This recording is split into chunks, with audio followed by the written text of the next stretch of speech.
Assalamualaikum warahmatullahi wabarakatuh. Perkenalkan, kami dari kelompok 7 akan mempresentasikan hasil dari kerja kelompok kami. Pertama-tama saya akan menyebutkan anggota dari masing-masing NIM, yaitu yang pertama saya sendiri, Muhammad Tani Manunggal, NIM 2020 53010. Yang kedua, Fatakur Rahman Mubarak dengan NIM 2020 53083. Selanjutnya, Selamat Mu'arifin dengan NIM 2020 53081. Lalu Muhammad Irfan Maulana dengan NIM 2020 53011. Yang terakhir, Ahmad Sobirin dengan NIM 2020 53156.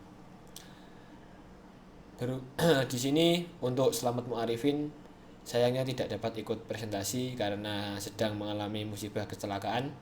Semoga kedepannya Selamat Mu'arifin ini lekas sembuh dan dapat berkumpul lagi untuk mengerjakan tugas-tugas kelompok lainnya. Baik, di sini saya akan menjelaskan struktur kode, desain dari aplikasi, serta tampilan jika aplikasi sudah dijalankan. Di sini kelompok kami membuat tiga from. Yang pertama, from utama ini, yang dimana ada menu master dengan submenu mahasiswa dan barang. Lalu ada from barang. Di sini kami menggunakan Swing GUI yang sudah diajarkan pada materi sebelumnya. Selanjutnya yaitu ada from mahasiswa. Untuk from barang sendiri, di sini ada kode barang, ada nama barang, ada jenis barang, jumlah barang, tombol menyimpan, tombol update, tombol menghapus, serta tombol membatalkan inputan. Lalu untuk from mahasiswanya sendiri, ada NIM, ada nama, ada jenis kelamin, ada tempat lahir, ada tanggal lahir, serta ada alamat. Tombolnya juga masih sama seperti pada from barang, yaitu menyimpan, mengupdate, menghapus, serta membatalkan inputan. Di sini pada pertemuan sebelumnya kita diajarkan menggunakan radio button. Nah, di sini saya akan lebih kreatif lagi, lebih berbeda dengan yang lain, yaitu menggunakan J-combo box, di mana J-combo box ini kalau bahasa umumnya yaitu drop down. Di sini ada dua J-combo box, yang pada tabel barang yaitu yang pada from barang yaitu pada bagian jenis barang, dan yang kedua yaitu pada from mahasiswa yaitu pada jenis kelamin. Untuk kode pada from utama bisa dilihat seperti ini. Selalu mengadopsi pada materi-materi yang sudah diajarkan oleh Bapak Andi. Seperti ini.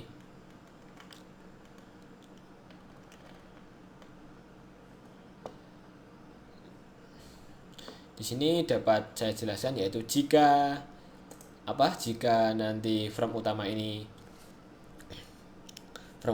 nanti akan dijalankan, maka akan menjadi maximise tampilannya.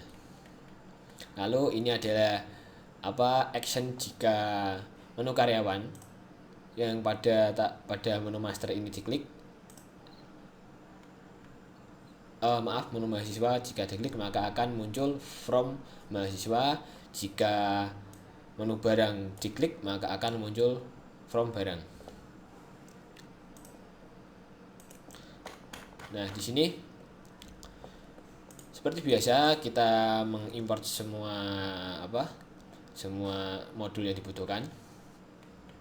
Lalu jangan lupa kita koneksikan antara NetBeans dengan MySQL-nya seperti ini. Tidak lupa juga private class yang sudah diajarkan sebelumnya, yaitu di sini ada ada private class yaitu bersih dan nomor urut. Bisa dilihat seperti ini. Untuk nomor urut sendiri ini nanti akan berfungsi sebagai urutan NIM urutan kode barang yang akan diinputkan pada from barang nantinya. Untuk kodenya sendiri tidak jauh berbeda dengan apa yang sudah diajarkan oleh Pak Andi sebelumnya pada pertemuan sebelumnya. Masih tetap sama dan tidak jauh beda lah, hanya ada sedikit modifikasi. Itu tadi sedikit penjelasan tentang kode yang ada pada from barang. Selanjutnya yaitu source kode yang ada di from mahasiswa. Nah, seperti ini.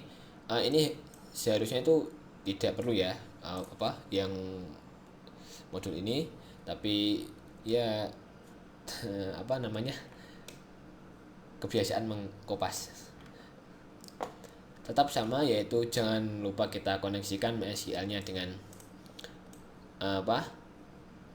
MySQL dengan NetBeans-nya. Lalu untuk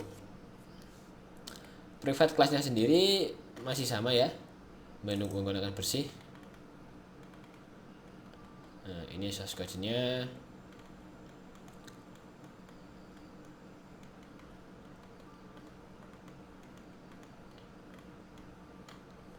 Oh iya, jangan lupa jika ingin agar MySQL ini bisa koneksi dengan NetBeans, kita jangan lupa menggunakan MySQL connector. Caranya yaitu dengan klik kanan pada library, lalu pilih add jar atau folder. Nah, di sini karena saya sudah menambahkan jarnya sebelumnya, maka tidak perlu ya. Untuk tampilan aplikasinya sendiri nanti seperti ini, dimana pada bagian aplikasi-aplikasi ini nanti akan dijelaskan oleh teman saya selanjutnya. Bagi saya cukup sekian untuk penjelasan struktur database, penjelasan aplikasi data mahasiswa, penjelasan aplikasi data barang akan dilanjutkan oleh teman saya. Terima kasih, sekian. Baik, di sini saya akan membahas tentang database yang digunakan.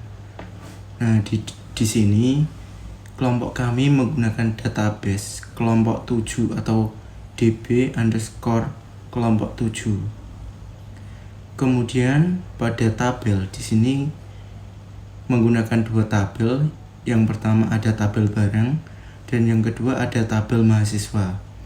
Dalam folder tabel barang di sini terdapat ID, nama, jenis, dan jumlah.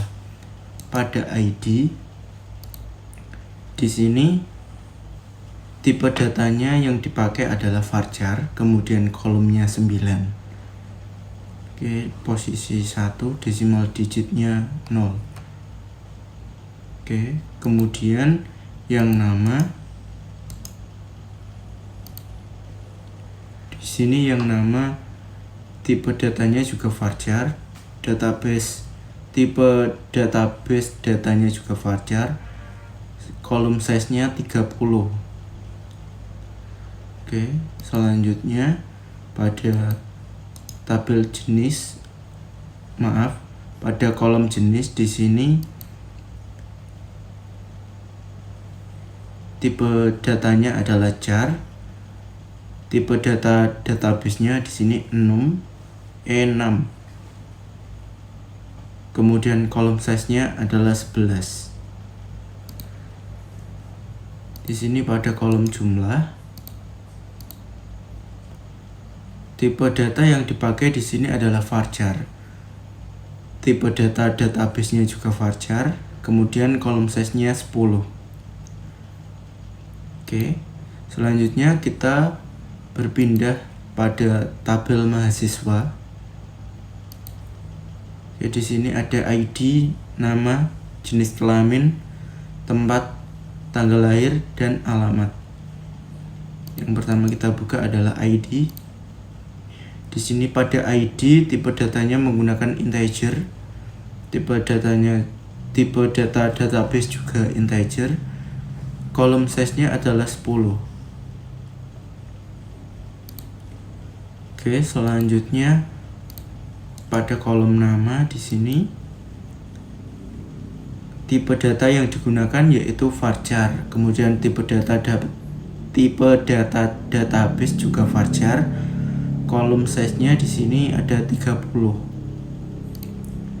Baik, di sini pada Jekyll atau jenis kelamin, tipe data yang digunakan adalah char. Kemudian tipe data pada database di sini adalah enum. Kemudian kolom size-nya di sini 9. Kemudian pada kolom tempat di sini tipe data yang digunakan adalah varchar. Kemudian tipe data pada database di sini juga varchar. Kemudian kolom size-nya di sini 20. Selanjutnya pada tanggal lahir di sini tipe data yang digunakan adalah date. Kemudian tipe data pada database juga date. Kemudian kolom size di sini 10. Selanjutnya alamat. Alamat di sini tipe data menggunakan long varchar. Kemudian tipe data pada database di sini adalah teks. Pada kolom size di sini adalah 65535. Baik. Selanjutnya akan disampaikan oleh rekan saya. Oke, assalamualaikum warahmatullahi wabarakatuh. Pada kesempatan sore hari ini saya akan menjelaskan sedikit tentang tugas kelompok dari pemrograman berorientasi objek. Di sini ada 3 form, ada form mahasiswa, form utama, dan juga form barang. Oke, langsung saja saya jelaskan yang form mahasiswa. Tampilannya seperti ini, ada name, nama, jenis kelamin, tempat lahir, tanggal, alamat, dan ada button-buttonnya save, update, delete, dan cancel. Tampilannya seperti ini ya. Kita lanjutkan run. Kita run coba.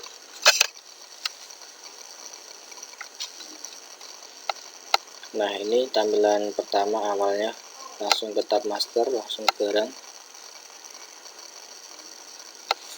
Nah, ini ada beberapa teman yang sudah saya inputkan tadi. Ini misal saya bisa langsung diedit. Misal tahunnya 2002,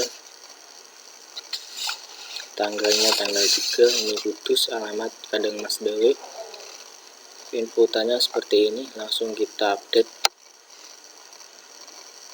Update data berhasil. Misal kalau buat baru nanti bisa, tampilannya nanti akan berubah seperti ini.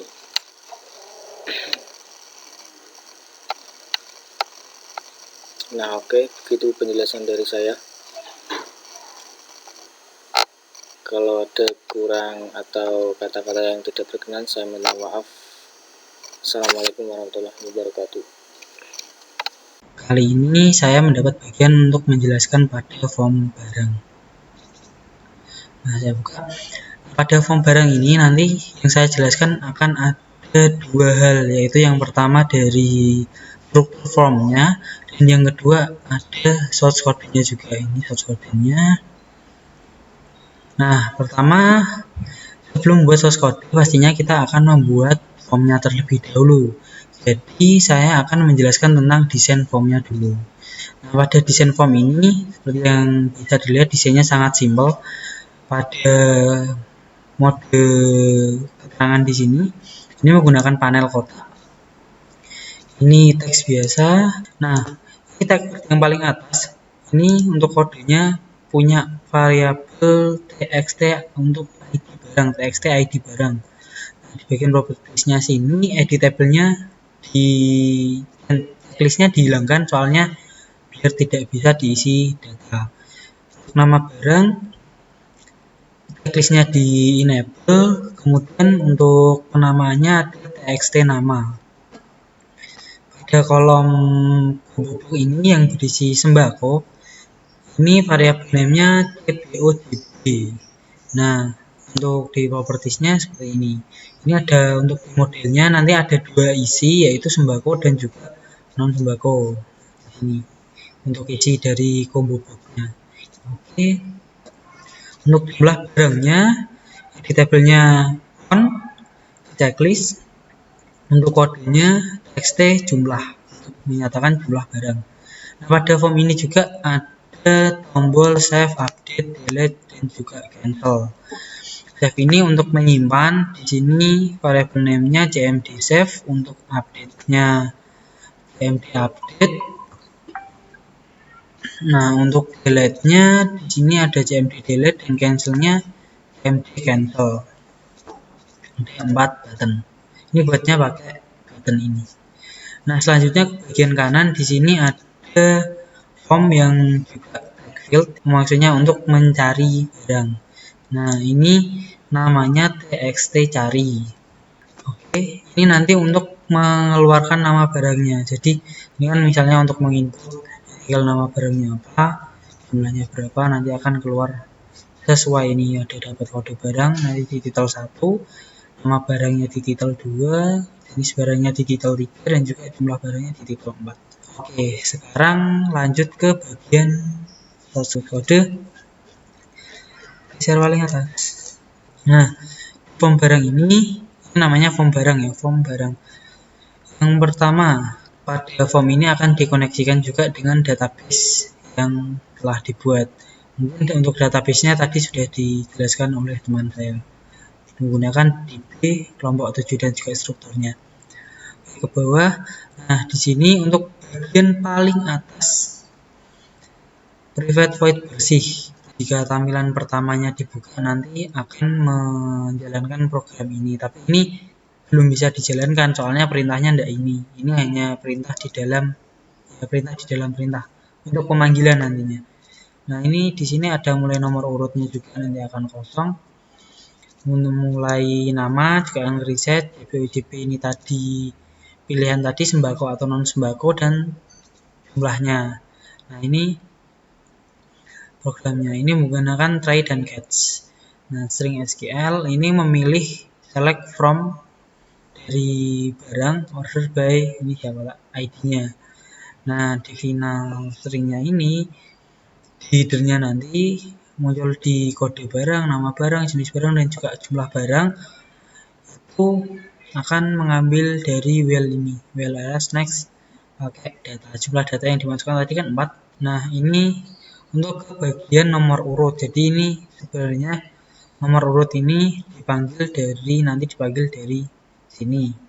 Nah, untuk nomor urutnya pemilihan untuk membuat ID pembuatan nomor terakhir dari order barang. Untuk kode barang pertamanya nanti untuk ID barangnya menggunakan BRG atau barang 001. Ini kode pertama. Penginputan barang pertama akan mendapatkan kode BRG 001, akan tetapi jika barangnya sudah ada, maka perintah yang akan dijalankan yaitu perintah ini. Dan kode barangnya mendapatkan kode barang setelah barang terakhir tadi mendapatkan kode. Misalnya barang terakhir mendapatkan urutan kelima, berarti barang yang kita inputkan akan mendapatkan urutan 006 atau barang ke-6. Seperti itu. Nah, untuk txt cari, nah ini membahas di sini txt carinya. Terus kode txt cari ini nanti akan mengacu pada data yang ada di kolom, mulai dari ID-nya, nama barang, jenis barang, dan juga jumlah barangnya.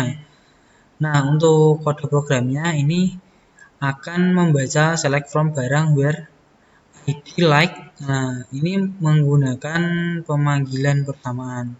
Button save-nya seperti ini, menggunakan perintah ada error, mungkin error dari program atau dari inputnya nanti akan menampilkan dialog bahwa simpan datanya gagal atau ada error.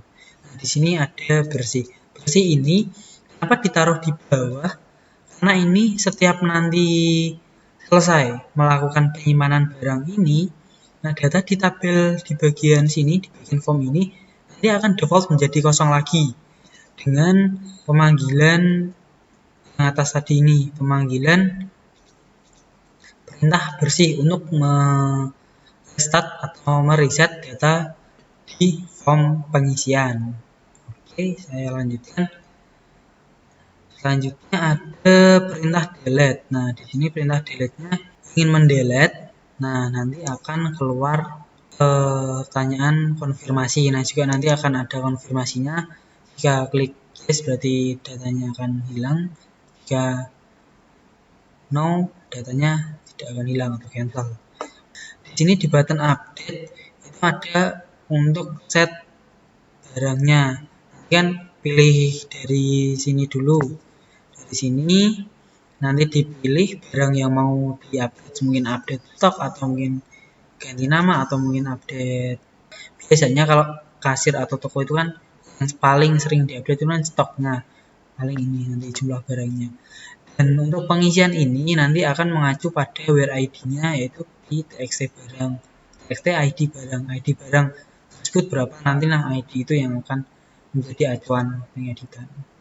Untuk cancelnya di sini akan memanggil perintah post. Nah pada tabel ini nanti untuk button update, delete dan ID barang itu akan bisa hidup atau bisa melakukan pengeditan, tapi untuk melakukan save sama ID barangnya itu tidak bisa diedit karena ini kan hal yang sensitif. Misal ada kesalahan dari sini nanti bisa salah juga, misal ID-nya berubah, nanti form ini juga tidak akan berjalan.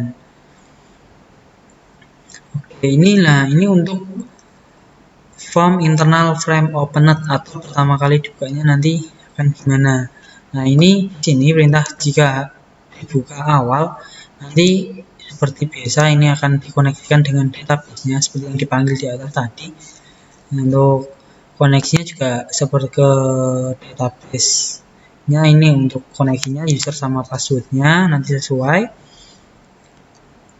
Untuk ini untuk error message-nya. Dan tidak lupa untuk memanggil perintah bersih agar kolomnya bersih sebelum digunakan. Oke. Seperti itu kita jalankan dari form barang ini.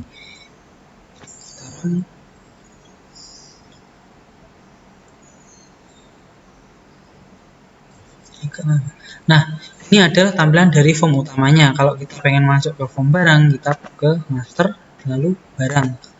Ini sudah ada 3 barang yang telah diinputkan.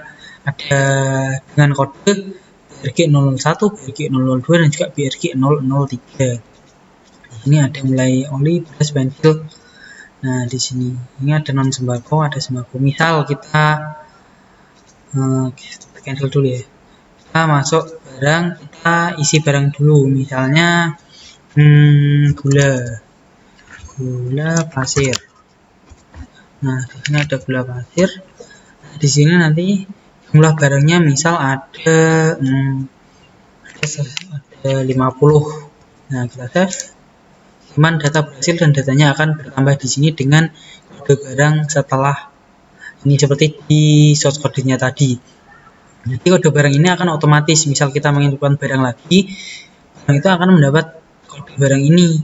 Nah, ini kode barang ini itu bacanya dari ada berapa barang sih yang udah diinputkan tadi. Ini kan ada 4 barang, tapi kode barang ini akan otomatis menjadi angka 5, yaitu setelah angka 4 ini. Ini ada pilihannya sembako atau non sembako. Di dropdown yang saya jelaskan tadi bisa dipilih. Misal ini menunjukkan non sembako, nama barangnya ada oli, pensil, gula pasir, buku gitu ya, buku tulis. Buku tulis ini kan karena non sembako, jadi saya pilihnya non sembako. Misal stoknya ada 1000 lah. Save. Cuman data berhasil. Nah, akan menjadi di urutan ke-5. Ini ada jenis barangnya sudah ditentukan otomatis, nama barangnya juga yang diisi tadi, dan jumlah barangnya. Misal kita melakukan delete. Nah, saya coba inputkan satu lagi. Misal saya coba dulu ya. Misal A, non sembako, ada stoknya 7. Kita save. Nah, dapat kode ke-6. Misal kita pengen delete atau pengen hapus, kita coba update dulu ya sebelum delete. Kita klik. Nah, kalau kita klik di sini, nanti data di sini akan otomatis sesuai ID yang kita klik ini, misalnya urutan ke-6, nanti di sini akan menampilkan data atau isian dari kode barang yang ke-6. Nah, ini bisa kita edit. Misalnya kita edit stoknya ternyata ada barang baru datang, stoknya menjadi 90. Di sini kita update. Nah, update data berhasil dan stoknya berubah menjadi 90. Ini juga bisa dilakukan untuk misalnya ini untuk mengganti jenis barang sembako atau mungkin mengganti nama barangnya. Ini kan nama barangnya saya tahu tadi. Nah, untuk delete-nya sangat simpel, yaitu tinggal klik delete ini. Nah, akan ada tampilan konfirmasi apakah Anda yakin akan menghapus data ini atau tidak. Jika kita pilih yes, data ini akan hilang. Jika kita pilih no, misal kita klik, nah akan reset clear lagi di sini. Misal kita hapus ya, kita delete, kita yes, nah datanya akan hilang dan kode barangnya tadi yang di sini ada kode barang BRG 006 akan kereset atau kehapus menjadi kode barang yang belum terisi. Nah, sekarang saya akan menjelaskan fungsi dari tombol cari ini untuk apa sih? Tombol cari ini sebenarnya untuk mencari barang yang kita inginkan. Misalnya nanti barangnya ada banyak, ini kan barangnya sedikit masih bisa dilihat. Kalau barangnya banyak, nanti kan kalau di scroll gini atau di scroll ke bawah kan terlalu lama, jadi bisa dicari dari sini. Misal saya cari, kalau ini cari gula pasir ya. Ketik sini gula. Nah, lalu kita ketik gula, sudah keluar di sini gula pasir. Padahal yang kita cari dengan nama barangnya. Misal kita menggunakan kata sembako. Tidak bisa, karena dicari ini yang bisa di hanya ID dan juga nama barangnya. Misal BRG 001. Oke, nah pasti dapatnya beras. Jika BRG 003 pasti dapatnya pensil seperti itu. Jadi yang bisa dalam kolom cari ini yang bisa dicari hanya dengan pacuan nama barang dan juga ID-nya, karena ini yang unik, bukan otentik tapi unik. ID ini kan unik. Jadi untuk pencariannya kurang lebihnya seperti itu. Jika mungkin ada penjelasan yang kurang jelas bisa ditanyakan di kolom komentar YouTube nanti kalau videonya sudah diupload. Sekian dari saya, mungkin penjelasan lainnya mulai dari form bagian depan database dan juga form mahasiswanya sudah dijelaskan oleh teman-teman saya. Saya tutup. Jika ada kata-kata yang kurang berkenan mohon maaf dan sampai jumpa.